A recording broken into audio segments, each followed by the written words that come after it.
ಕನ್ನಡ ವಿಶ್ವವಿದ್ಯಾನಿಲಯ ದೇಶದಲ್ಲೇ ಏಕೈಕ ಒಂದು ಭಾಷೆಗಾಗಿ ಸ್ಥಾಪನೆಯಾದಂಥ ಸಂಶೋಧನಾ ವಿಶ್ವವಿದ್ಯಾನಿಲಯ.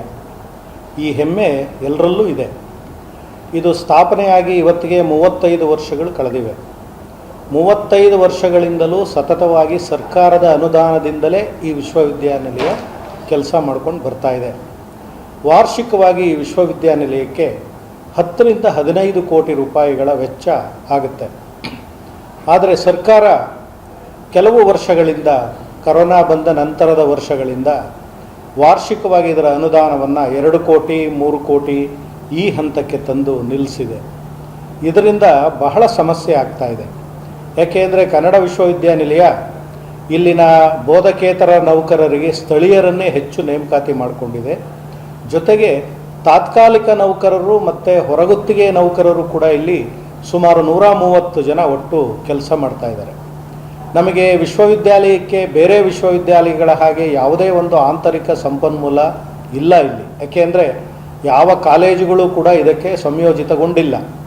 ಹೀಗಾಗಿ ಕೇವಲ ಸಂಶೋಧನಾ ವಿದ್ಯಾರ್ಥಿಗಳಿಂದ ಮಾತ್ರ ನಡೆಯುವಂಥ ವಿಶ್ವವಿದ್ಯಾಲಯ ಇದು. ಈ ಸಂಶೋಧನಾ ವಿದ್ಯಾರ್ಥಿಗಳಿಂದ ನಮಗೆ ಬರುವಂಥ ವಾರ್ಷಿಕ ಶುಲ್ಕ ವರ್ಷಕ್ಕೆ 60 ರಿಂದ 70 ಲಕ್ಷ ರೂಪಾಯಿ ಬರ್ಬೋದು ಅಷ್ಟೇ. ಹೀಗಾಗಿ ನಮಗೆ ಅಗತ್ಯ ಇರೋ ಸುಮಾರು ಕಡಿಮೆ ಅಂದರೂ ಕೂಡ ನಮಗೆ ವಾರ್ಷಿಕವಾಗಿ 8 ಕೋಟಿ ರೂಪಾಯಿ ಬೇಕಾಗ್ತದೆ. ಆದರೆ ಸರ್ಕಾರ ಈ ಕಳೆದ ವರ್ಷಗಳಿಂದ 4-5 ವರ್ಷಗಳಿಂದ 50 ಲಕ್ಷ, 1 ಕೋಟಿ, 2 ಕೋಟಿ ಹೀಗೆ ಕೊಟ್ಕೊಂಡು ಬರ್ತಾ ಇದೆ.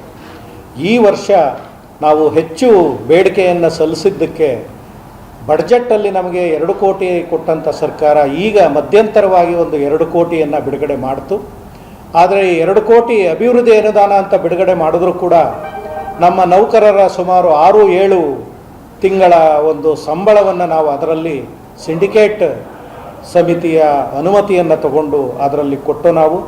ಹೀಗಾಗಿ ಸರ್ಕಾರ ಕೊಟ್ಟಂಥ ಅನುದಾನದಲ್ಲಿ 50% ಭಾಗ ನೌಕರರ, ತಾತ್ಕಾಲಿಕ ನೌಕರರ ಸಂಬಳಕ್ಕೆ ಮೀಸಲಾಗ್ಬಿಡ್ತು.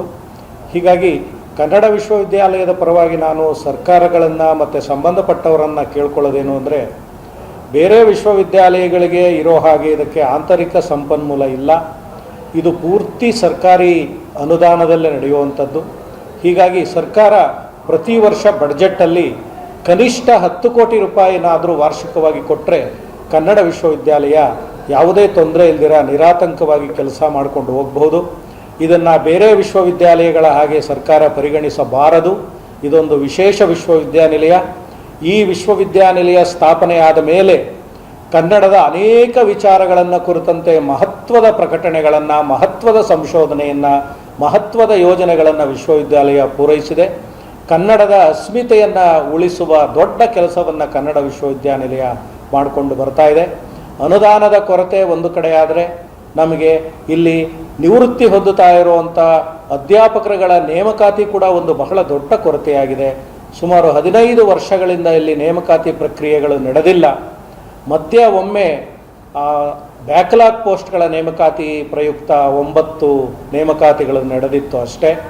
ಈಗಾಗಲೇ 50% ಭಾಗ ಅಧ್ಯಾಪಕ ವರ್ಗ ಇಲ್ಲಿ ನಿವೃತ್ತರಾಗಿದ್ದಾರೆ. ಇಲ್ಲಿ ಅಧ್ಯಾಪಕ ವರ್ಗದಲ್ಲಿ ಒಬ್ಬ ಅಧ್ಯಾಪಕ ನಿವೃತ್ತರಾದರೂ 8 ಜನ ಸಂಶೋಧನಾ ವಿದ್ಯಾರ್ಥಿಗಳಿಗೆ ಇಲ್ಲಿ ಅವಕಾಶ ತಪ್ಪಿ ಹೋದಂಗೆ ಆಗ್ತಾ ಇದೆ. ಹೀಗಾಗಿ 50%ಕ್ಕಿಂತ ಹೆಚ್ಚು ಏನು ಖಾಲಿ ಹುದ್ದೆಗಳಿವೆ ಅಧ್ಯಾಪಕರದು ಈ ವಿಶ್ವವಿದ್ಯಾಲಯದಲ್ಲಿ, ಸರ್ಕಾರ ಆದಷ್ಟು ಬೇಗ ವಿಶೇಷ ಆದ್ಯತೆಯನ್ನು ಕೊಡೋ ಮೂಲಕ ಬೇರೆಲ್ಲ ವಿಶ್ವವಿದ್ಯಾಲಯಕ್ಕೆ ಕೊಟ್ಟರೂ ಬಹಳ ಸಂತೋಷ. ಅದಕ್ಕಿಂತ ಮುಂಚೆ ಕನ್ನಡ ವಿಶ್ವವಿದ್ಯಾಲಯಕ್ಕೆ ಒಂದು ನೇಮಕಾತಿಗೆ ಅನುಮತಿಯನ್ನು ಮತ್ತು ಕೊರತೆಯ ಒಂದು ಅನುದಾನವನ್ನು ತುಂಬಿಕೊಟ್ರೆ ಕನ್ನಡ ವಿಶ್ವವಿದ್ಯಾಲಯ ಮತ್ತಷ್ಟು ಹುರುಪಿನಿಂದ ಕೆಲಸ ಮಾಡೋದಕ್ಕೆ ಸಾಧ್ಯ ಆಗುತ್ತೆ. ಇನ್ನಷ್ಟು ಹೆಚ್ಚು ಸಂಶೋಧನೆಗಳಿಗೆ ದಾರಿ ಮಾಡಿಕೊಟ್ಟಂಗಾಗುತ್ತೆ ಅಂತೇಳಿ ಈ ಸಂದರ್ಭದಲ್ಲಿ ನಾನು ಸರ್ಕಾರವನ್ನು ಒತ್ತಾಯಪೂರ್ವಕವಾಗಿ ವಿನಂತಿ ಮಾಡಿಕೊಳ್ತೇನೆ. ಸರ್, ಇದುವರೆಗೆ ಎಷ್ಟು ಪ್ರಕಟಣೆಗಳು ನಮ್ಮಲ್ಲಿ ಪಬ್ಲಿಕೇಶನ್ಸ್ ಆಗಿದೆ?